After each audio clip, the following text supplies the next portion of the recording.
My overall expectation is that we're in a disinflationary environment. But when we look out at, say, 2024, 2025, I think that's where we risk having another inflationary spike because the energy situation is still not fundamentally resolved.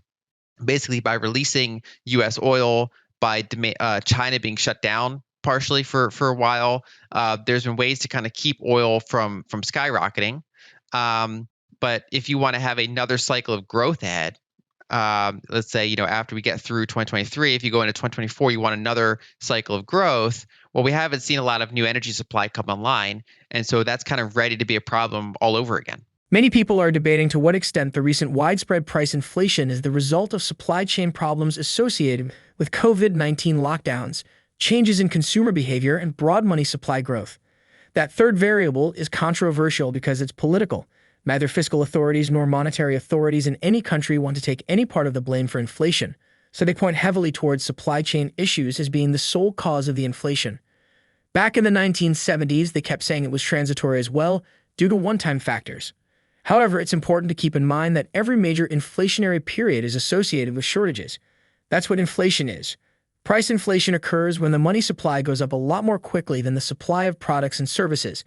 And specifically, which products and services get price-constrained depends on where our weaknesses are, meaning where we lack abundance.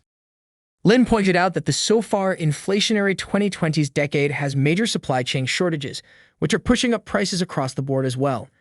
And like the 1940s and 1970s, it is happening at a time when governments are running large monetized deficits, thus increasing their money supply faster than normal. Interest rates are once again below the prevailing inflation rate, meaning savers are not being compensated for their devaluing money. She also said that the level of inflation we have going forward will depend on the growth of the money supply and how quickly we can use our resources to address our supply chain problems. If the current inflation was purely based on supply chain issues, which are causing issues globally, then we should see similar rates of inflation across the developed world. But we don't see that. The United States has noticeably higher inflation than our various developed peers. Alden highlights that a falling PMI amid a tightening monetary environment could catalyze a capitulation event. In this video, Lyn Alden talks about the global supply chain, the effects of deglobalization caused by COVID-19, the rising inflation and energy crisis, recessionary pressures, rising interest rates, and other recessionary signals and impacts. We will now continue with the video. Ensure to hit the like button, subscribe, and drop any comments you may have in the comment section. Disinflation this year of a lot of those shipping prices, and a lot of it was demand curtailment, right? So as prices got very high and as you started to get stimulus being cut off and as you started to get tighter monetary conditions, it kind of put pressure on the buyers. And that allowed those markets to somewhat more normalize. The concern I have is that I think that a lot of people are kind of looking, it's kind of like a false sense of security, right? So some of those extreme moves were always going to come off, right? Those extreme levels don't just stay there. Eventually they do, high prices are the cure for high prices is the old saying. And so that's played out. I think the longer term thing is the fact that, we had multiple decades of globalization. So basically you had a pool of capital and then you had a number of pools of labor, let's say China, former Soviet states, that kind of thing. And the last, 3 to 4 decades are basically about tying those two things together, saying, okay, we have capital, you have labor, let's build factories there. Let's, build XYZ there and then ship it. Let's build infrastructure. And now in a less trustworthy world, in a more multipolar world, we're seeing kind of either a reversal of that trend or at least like a slowdown and a stoppage of that trend. And that means that more of the cost pressures get pushed back on their own markets. And so I think we're in kind of a more structurally, problematic environment for supply chains where for decades you could ignore resiliency and focus on efficiency because the world was just always getting more and more unified and safer. And now when you can't rely on that fact, when you have to assume what if XYZ happens? What if this country invades that? What if relations between these two countries break down? What happens to my supply chain? Just because mortgage rates, for example, shot up dramatically does not mean that the average American homeowner is paying a higher mortgage rate. Basically means that fewer mortgages get taken out at those higher rates. Fewer people ever want to leave or sell their current home. They want to lock in and keep their current mortgage rate. And so basically a lot of those are unaffected by the increase in rates. And so what happens is quarter after quarter, potentially year after year, as rates are at a higher level, some percentage of debt matures and gets rolled over. Like some corporate debt matures and gets, refinanced at these higher rates. Some people just have to move. Things happen, and then so low interest rate debt gets refinanced at higher rates, and that eats into incomes. It eats into things that they otherwise could spend money on. More of it goes to bondholders, banks, things like that, and away from the non-financial industry, and that can contribute to recessionary conditions.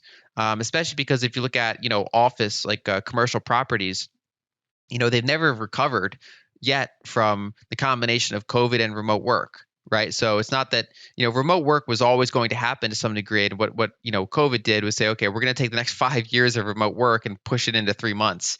That kind of trend was rapidly accelerated. And so even as it bounces back somewhat, a lot of companies have already decided that they need less office space than they used to. And so there's higher vacancy rates, for example, in New York office real estate. I'm sure many other cities as well, including cities throughout Europe, cities in other countries. And so over time, as those holders of those properties have to refinance their debt at higher rates, that just puts pressure on them. And so I think that it's one of those things where we're kind of in a more stagnant environment right now, and we'll see if it descends into an outright recession. So right now, U.S. unemployment, for example, looks like it's bottoming and maybe turning up a little bit. You see consumer confidence, CEO confidence, measures like that are very low. The one saving grace that is somewhat, I think, keeping things afloat is that if you look at this year, the dollar index was soaring, which, again, to my prior point earlier in this discussion, puts a lot of pressure on the entire world.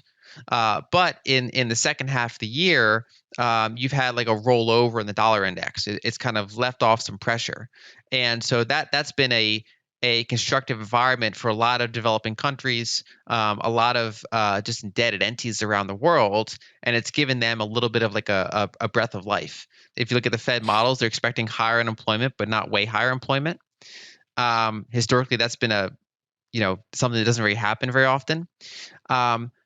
Another thing I look at is that because this recession has impacted higher wage workers more, actually. So there's been a shortage in things like, say, food workers, and a lot of people losing their jobs are like tech workers, Silicon Valley workers. A lot of those people have severance packages, and so they don't go and apply for unemployment right away. And so it doesn't necessarily show up in the, say, initial unemployment claims data as quickly as it would if people in the working class or the lower half, the middle income class gets laid off. With the United States and China entering a period of global competition, even a Cold War type of environment, the United States in particular, as well as other countries, have to think about their global supply chain exposure more than they used to. There is also a big political push to address the trade deficit and wealth concentration, which are both bigger issues in the United States than in other advanced nations. Decades with low inflation tend to be characterized by periods of commodity abundance, and decades of high inflation tend to be characterized by periods of commodity scarcity. For nearly a decade, commodities have been pretty cheap, and this has disincentivized companies from spending money to bring new supplies online. As we look out deeper into the decade, it's not hard to imagine higher energy prices across the board. While we appear to be in a stagnant period for inflation numbers, some industries have started to level out in terms of higher prices, Alden said, pointing to lumber and used cars. Rent prices will be a key area to watch in the next few months, she said. In terms of what to expect from the Fed, Alden said that it is important to keep an eye on the debt ceiling. As the Fed issues fewer Treasury bills than they are spending, real yield rates are likely to remain low for the foreseeable future. What do you think of Alden's outlook for 2023? Let us note your thoughts and suggestions in the comment section below. Also, endeavor to like the video, subscribe, and turn on notifications. Thanks for watching.